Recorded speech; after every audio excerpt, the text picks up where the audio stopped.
Hello viewers, you are watching my channel Maths Exposure. Today we have a question in which we have to find in part A, find the value of m if 2 whole number 1 upon 4 is ratio 6 is equal to m ratio 1 whole number 1 upon 5. And in part B, given that x ratio 3 ratio 9 upon 2 is equal to 15 upon 4 ratio 4 whole number 1 upon 2 ratio y. Find the values of x and y. So let's move forward to solve part A. अच्छा, part 1 के अंदर हमें क्या find out करना है, हमें m की value find out करनी है और हमें ये इक्वेशन दी हुई है. तो पहले तो हम इस इक्वेशन को एज इट इज़ यहाँ पर उतार लेते हैं अपने पास. 2 whole number 1 upon 4 ratio 6 is equal to m ratio 1 whole number 1 upon 5. अब क्या करेंगे हम, नेक्स्ट स्टेप हमारा होगा कि हम इस मिक्स नंबर को इम्प्रॉपर फ्रैक्शन में कन्वर्ट करेंगे और राइट हैंड साइड पे जो भी हम एक मिक्स नंबर दिया हुआ है इसको भी हम इम्प्रॉपर फ्रैक्शन में कन्वर्ट कर लेते हैं.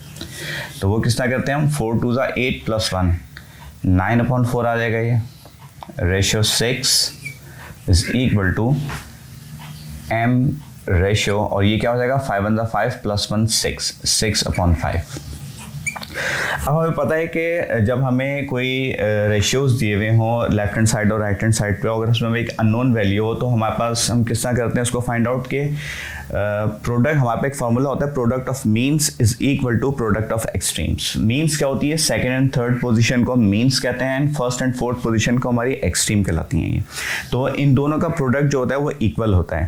तो हम क्या, प्रोडक्ट क्या होता है कि दो या दो से ज़्यादा नंबर या वेरिएबल्स को जब मल्टीप्लाई करते हैं तो उनका जो रिजल्ट आता है वो हमारा प्रोडक्ट होता है. तो सबसे पहले तो हम इन दोनों का प्रोडक्ट मालूम कर लेंगे, यानी कि मीन्स का. तो 6 और m को जब हम मल्टीप्लाई करेंगे तो हमारे पास क्या आ जाएगा 6m. This implies that 6m. This is the product of means. और वो किसके बराबर होता है, is equal to product of extremes, यानी कि फर्स्ट एंड फोर्थ पोजीशन को भी आप मल्टीप्लाई करते हैं तो वहाँ पास क्या आ जाएगा 9 अपॉन 4 मल्टीप्लाई बाय 6 अपॉन 5. तो इसको हम थोड़ा सा सिंप्लीफाई कर सकते हैं, 2 2 ज़ा 4 एंड 2 3 ज़ा 6. तो ये क्या हो जाएगा, this implies that 6m is equal to 9 3 ज़ा 27 एंड 2 5 ज़ा 10. अच्छा, अब हमें m की वैल्यू फाइंड आउट करनी है तो हमें इसका कोफिशिएंट को एलिमिनेट करना पड़ेगा. तो हम 6 के मल्टीप्लिकेटिव इनवर्स से दोनों साइड्स को मल्टीप्लाई कर देंगे तो ये 6 यहाँ से एलिमिनेट हो जाएगा. तो ये क्या हो जाएगा, दिस इम्प्लाइज दैट 6 का जो मल्टीप्लिकेटिव इनवर्स होता है 1/6 होता है. तो हम 1/6 से बोथ साइड्स को मल्टीप्लाई कर देंगे तो ये क्या हो जाएगा 6m is equal to 1/6 multiply by 27/10. तो ये 6 और ये 6 कैंसिल हो जाएगा और ये इसको हम मज़ीद सिंप्लीफाई कर सकते हैं. 3 से हो जाएगा 3 2 ज़ा 6 एंड 3 9 ज़ा 27. तो अब हमारे पास क्या आ जाएगी, दिस इम्प्लाइज दैट m की वैल्यू हमारे पास आ रही है, यहाँ पर m बच जाएगा खाली. तो 9 1 ज़ा 9 और 10 2 ज़ा 20, 9/20. This is the answer of part A. Now let's move forward to solve part B. Part B में हमें दिया हुआ है x ratio 3 ratio 9 upon 2 is equal to 15 upon 4 ratio 4 whole number 1 upon 2 ratio y. इसमें और मैं क्या मालूम करना है, find out the value of x and y. तो ये जो इस पूरी इक्वेशन के अंदर हमें दो वैल्यूज़ दी हुई जो कि अननोन है, इनकी वैल्यूज हमें फाइंड आउट करनी है. तो फर्स्ट ऑफ ऑल हम इसको अपने पास एज इट इज़ लिखते हैं यहाँ पे, x ratio 3 ratio 9 upon 2 is equal to 15 upon 4 ratio 4 whole number 1 upon 2 ratio y. तो पहले तो हम क्या करेंगे, राइट हैंड साइड के मिक्स नंबर को हम कन्वर्ट कर लेते हैं इम्प्रॉपर फ्रैक्शन के अंदर. तो this implies that x ratio 3 ratio 9 upon 2 is equal to 15 upon 4 ratio 2 4 ज़ा 8 8 और प्लस 1 9 अपॉन 2 रेशियो y. अच्छा देखें, अब हमारे पास जब हमारे पास एक इक्वेशन जिसके अंदर दो एंटिटीज़ होती हैं तो उनको हम product of means is equal to product of extremes या उनको in the form of fractions हम लिख के अपनी इक्वेशन को अननोन साइड की वैल्यू मालूम कर लेते हैं। मगर हमें क्या है, यहाँ पर हमें तीन वैल्यूज़ दी हुई हैं एक रेशियो के अंदर। तो इस सूरत में हम इसमें एक्सट्रीम्स और मीन्स नहीं बन सकते, ना ही इनको इन द फॉर्म ऑफ फ्रैक्शन लिखा जा सकता है, इसलिए कि फ्रैक्शंस के अंदर एक न्यूमरेटर होता है और एक डिनोमिनेटर होता है। तो यहाँ पर तीन वैल्यूज़ दी हुई हैं दोनों रेशियोज़ के अंदर। तो इसका क्या तरीका होता है फाइंड आउट करने का? देखिए, हम ग्रेड 3 से पढ़ते हुए आ रहे हैं कि जब हमें कोई रेशियो दिया हुआ होता है और उसका हमें इक्विवेलेंट रेशियो मालूम करना होता है तो हम उसको एक कांस्टेंट नंबर से हर वैल्यू को मल्टीप्लाई कर देते हैं। फॉर एग्जांपल, अगर मैं आपको समझाने के लिए बता देता हूँ, अगर एक रेशियो आपके पास है 2:3:5, अब हमने ग्रेड 3 से पढ़ते हुए आ रहे हैं कि अगर हमें इसका इक्विवेलेंट रेशियो बनाना हो तो हम एक सेम कांस्टेंट नंबर से हर एंटिटी को मल्टीप्लाई कर देंगे तो इसकी हमारे पास इक्विवेलेंट रेशियो आ जाएगी। फॉर एग्जांपल कि अगर मैं इसको 2 से मल्टीप्लाई करता हूँ, मल्टीप्लाई बाय 2, और तो फिर मुझे हर वैल्यू को 2 से मल्टीप्लाई करना पड़ेगा। तो ये क्या बन जाएगा? 2×4 रेशियो 3×6 रेशियो 5×10।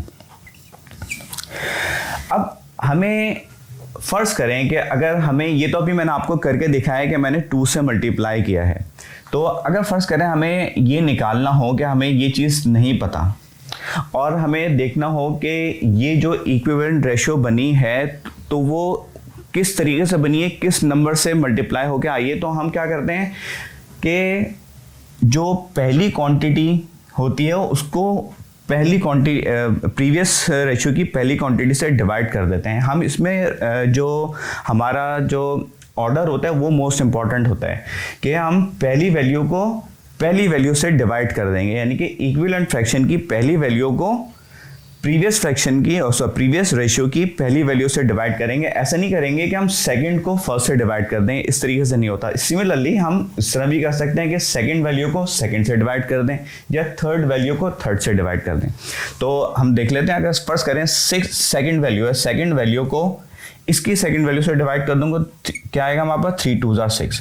तो हमारे पास वो फैक्टर इस तरह पता लग जाता है कि जिससे मल्टीप्लाई होके इसकी हर वैल्यू को हमने मल्टीप्लाई किया तो हमारे पास ये वाली इक्विवेलेंट रेशियो आई है। तो अब हमें देखना हमें ये है यहाँ पे कि देखें इसकी फर्स्ट वैल्यू है, ये हमें मालूम करनी है। तो हमें ये नंबर, ये जो x है किसी चीज़ से किसी नंबर से मल्टीप्लाई हुआ है तो ये 15/4 आया है। सिमिलरली 3 जो है वो किसी नंबर से मल्टीप्लाई हुआ है तो यहाँ पे 9/2 आया है, और इसी तरह 9/2 किसी एक ऐसे खास नंबर से मल्टीप्लाई हुआ है जो कि हमें फाइंड आउट करना है। तो अब देखें यहाँ पर इन दोनों वैल्यू में तो x है पहली वाली और पहली, यानी कि इसकी पहली वैल्यू को अगर मैं इससे डिवाइड करना चाहूँगा तो मुझे फाइंड आउट नहीं कर सकता। सेकंड के अंदर दोनों वैल्यूज दी हुई हैं तो मैं इसकी सेकंड वैल्यू से इस सेकंड वैल्यू को मैं इस सेकंड वैल्यू से डिवाइड कर दूंगा तो मेरे पास वो फैक्टर आ जाएगा जिससे हर एंटिटी को मल्टीप्लाई करके ये इक्विवेलेंट फ्रैक्शन बनी है।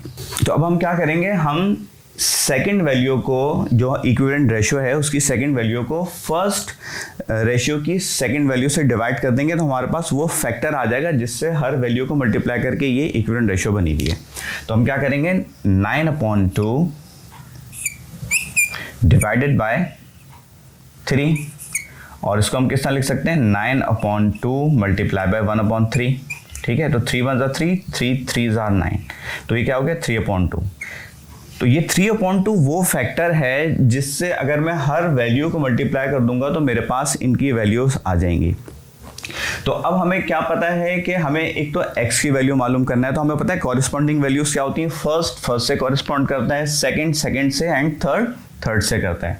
तो अब हम क्या करेंगे, हम एक इक्वेशन बना लेंगे, जो फैक्टर पता लगाया है वो 3/2 है। तो इट मीन्स के x 3/2 से मल्टीप्लाई हुआ है, तो 3/2 को अगर मैं x से मल्टीप्लाई करूं तो मेरे पास ये वैल्यू आ रही है, तो इज इक्वल टू ये किसके बराबर हो जाएगी, 15/4।